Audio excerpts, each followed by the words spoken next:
पीठ के दर्द पर ट्राई कलर हॉस्पिटल के कंसल्टेंट रोमेटोलॉजिस्ट डॉक्टर हिमांशु पाठक ने वीएनएम से विशेष बातचीत की।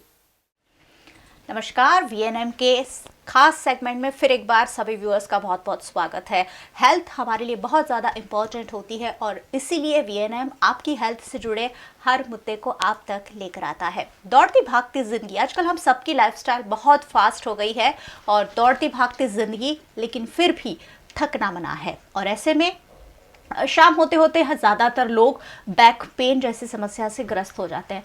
थोड़ा या ज़्यादा बैक पेन शाम तक होते होते हम सबको होने लगता है, जो मोस्ट प्रोबेबली ऑफिस में बैठकर ऑफिस वर्क करते हैं। ऐसे में क्या किया जाए बैक पेन से निपटने के लिए, ये सेगमेंट हम आज आपके लिए लेकर आए हैं और मेरे साथ जुड़ गए हैं ट्राई कलर हॉस्पिटल के डॉक्टर हिमांशु पाठक, जो कंसल्टेंट रोमेटोलॉजिस्ट है। सर, स्वागत है स्टूडियो में आपका।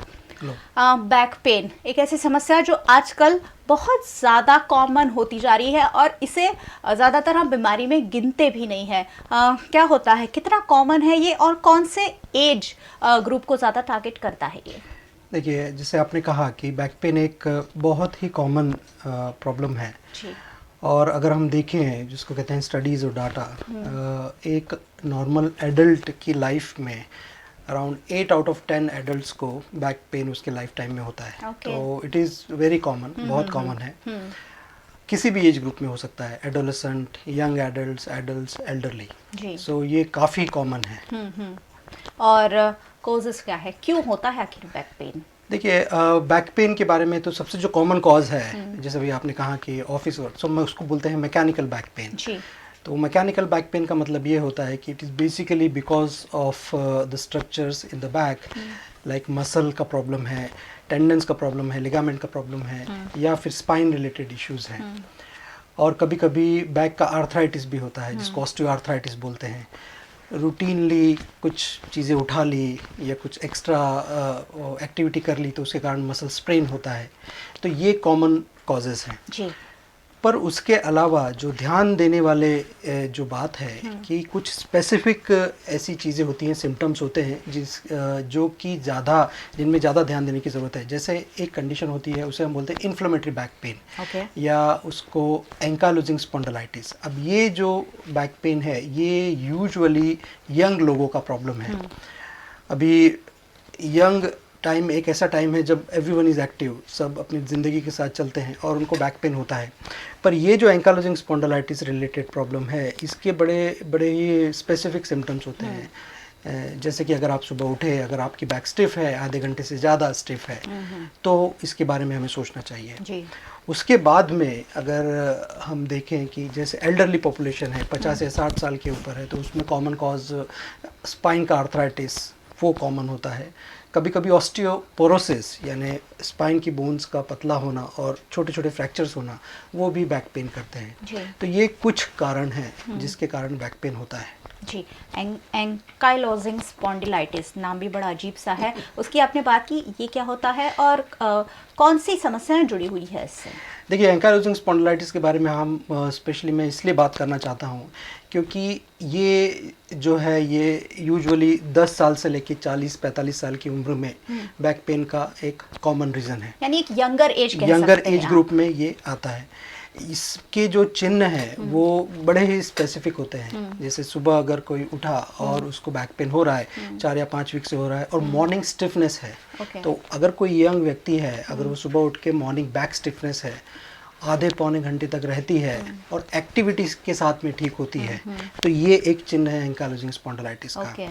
कभी कभी दिन भर काम करके आए और रात को सोते वक्त अगर बैक में पेन है और पेन के कारण अगर नींद खुल गई, तो ये भी एक चिन्ह होता है। जो मैंने पहले एक मैकेनिकल बैक पेन की बात की, उसमें यूजुअली अगर व्यक्ति सोता है तो उसको अच्छा लगता है, पर इसमें पेन के कारण वो सो नहीं सकता। तो ये एक दूसरी प्रॉब्लम होती है। फिर इस बैक पेन के साथ में कभी कभी आर्थराइटिस, जिसको हम सादी भाषा में बोलते हैं, जैसे घुटनों का सूज जाना, एड़ी का सूज जाना, ये भी साथ में एसोसिएटेड होता है। तो ये क्योंकि प्रिवेंटेबल कॉज है, मींस इसका ट्रीटमेंट अगर हम जल्दी करें तो इसके आगे जाके नुकसान नहीं होते हैं। तो ये एंकाइलोजिंग स्पॉन्डिलाइटिस है। अब इसके साथ में कौन सी कंडीशन एसोसिएटेड है, तो जैसे कुछ चीज़ें हैं अभी 20-30% ऑफ सोरियासिस, अगर किसी लोगों ने नाम सुना हो, स्किन का प्रॉब्लम होता है, उसके साथ में ये एंकाइलोजिंग स्पॉन्डिलाइटिस हो सकता है। एक प्रॉब्लम होती है, उसे बोलते हैं यूवियाइटिस, आँखों का इन्फ्लेमेशन, आइज़ का इन्फ्लेमेशन एक प्रॉब्लम है, उसके साथ में ये एसोसिएटेड होता है। कभी कभी इन्फ्लेमेटरी बाउल डिजीज़ यानी colitis, ulcerative colitis, Crohn's disease, उन चीज़ों के साथ में ये एसोसिएटेड होता है। तो ये चीज़ें हैं जो ये इन बीमारियों के साथ में भी बैक का प्रॉब्लम हो सकता है। बैक का प्रॉब्लम ऐसा होता है, अक्सर हम सोचते हैं कि हम थक गए हैं इसलिए बैक पेन हो रहा है और किसी से दवा लिया या छोटा सा स्प्रे कर लिया, दवाई ले ली और ठीक हो जाएगा। अगर ट्रीटमेंट प्रॉपर नहीं कराई जाए तो क्या हो सकता है? देखिए, मोस्ट कॉमन जैसे मैंने कहा कि मैकेनिकल बैक पेन ही रीज़न होता है, और शायद यही शुरुआत का ट्रीटमेंट यही होता है कि आप रेस्ट करें, हैवी लिफ्टिंग ना करें, थोड़ा पेन किलर ले लिया। पर अगर जो चिन्ह मैंने अभी पहले बताए कि वो उनमें से कोई चिन्ह है, या फिर कोई बैक पेन 3 या 4 या 5 दिन के बाद भी ठीक नहीं हो रहा है और आपको चलने में तकलीफ हो रही है, वो आपको डेली लाइफ को अफेक्ट कर रहा है, तो फिर उसको ध्यान से लेना चाहिए, फिर उसको टालना नहीं है और उसको प्रॉपर उसका इन्वेस्टिगेशन करने की ज़रूरत है। क्या क्या कॉम्प्लिकेशंस आ सकते हैं? तो देखिए, अभी जैसे एंकाइलोजिंग स्पॉन्डिलाइटिस, जो मैंने इन्फ्लेमेटरी बैक पेन की बात की, अगर हमने उसको ट्रीट नहीं किया, क्योंकि ये एक आर्थराइटिस है स्पाइन का, तो उसमें मोबिलिटी ऑफ स्पाइन पहले अफेक्ट होती है।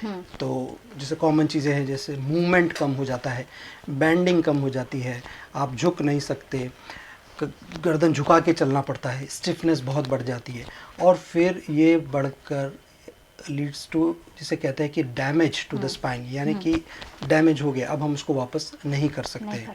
अगर किसी जॉइंट में इसका इन्वॉल्वमेंट है, जो कॉमन जो जॉइंट है उसको हम हिंदी में कूले बोलते हैं, हिप जॉइंट है, तो उसका परमानेंट डैमेज हो जाता है।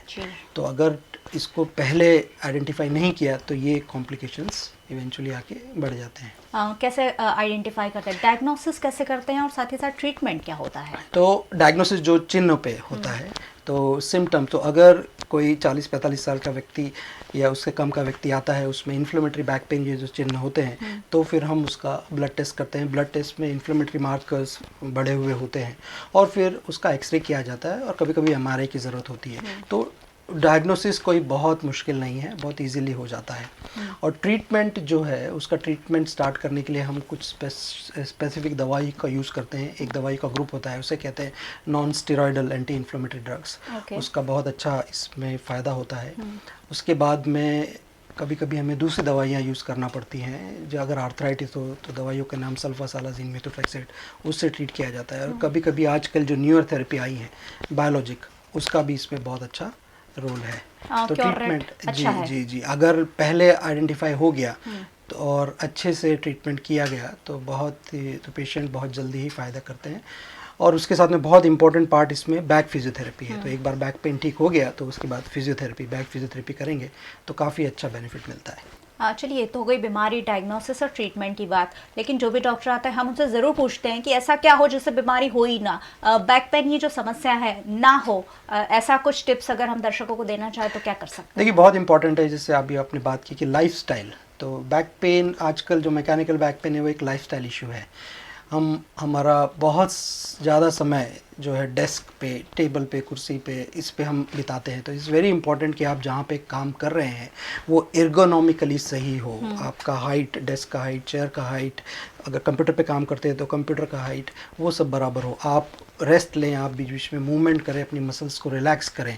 तो ये बहुत सिंपल चीज़ें हैं। बहुत इंपॉर्टेंट इसमें है कि रेगुलर एक्सरसाइज करना, क्योंकि उससे भी बैक मसल्स जो हैं वो मजबूत रहती हैं और बैक पेन को नहीं होने देती हैं।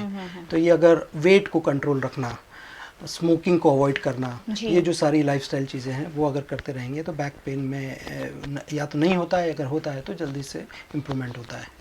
लो बैक पेन, ये भी एक समस्या अक्सर देखी जाती है, इसके बारे में क्या कहना चाहेंगे? लो बैक पेन स्पेसिफिकली जो है वो एक लंबर स्पाइन, जो नीचे का जो लोअर पार्ट ऑफ स्पाइन है, उसका प्रॉब्लम है। चिन्ह ऐसे ही होते हैं, मॉर्निंग स्टिफनेस है, कमर दुख रही है, मैकेनिकल प्रॉब्लम जैसे मैंने कहा। इसमें कभी कभी जो डिस्क जो होती है, वर्टिब्रा के बीच की जो डिस्क होती है, वो कभी कभी खिसक जाती है, आगे हो जाती है, तो उसके कारण होता है। कभी कभी आर्थराइटिस अगर लंबर वर्टिब्रा का है उसके कारण होता है, कभी कभी जो कैनाल है वर्टिब्रा के बीच में या जो बोन स्पाइन के बीच में वो कम हो जाती है तो उसके कारण होता है। तो ये कुछ मेडिकल रीजंस हैं। मैकेनिकल रीजन में जैसे मैंने पहले कहा कि मसल्स का प्रॉब्लम, लिगामेंट का प्रॉब्लम, स्प्रेन है तो वो लो बैक पेन करता है, मैकेनिकल पेन। ट्रीटमेंट ज़रूरी है जब भी ज़्यादा समस्या बढ़ जाती है। हाँ बिल्कुल, जैसे ट्रीटमेंट की तो ज़रूरत है। सबसे पहले आइडेंटिफाई करना ज़रूरी है कि पेन क्यों हो रहा है, क्या ये मसल का है, लिगामेंट का है, बोन का है, या फिर वो एंकाइलोजिंग स्पॉन्डिलाइटिस या इन्फ्लेमेटरी प्रॉब्लम है। तो एक बार जब ये क्लियर हो जाता है कि क्यों हो रहा है तो हम उस पर एडिक्वेट काम कर सकते हैं। चलिए, हमारे दर्शकों को इतनी अच्छी जानकारी देने के लिए आपका बहुत बहुत धन्यवाद।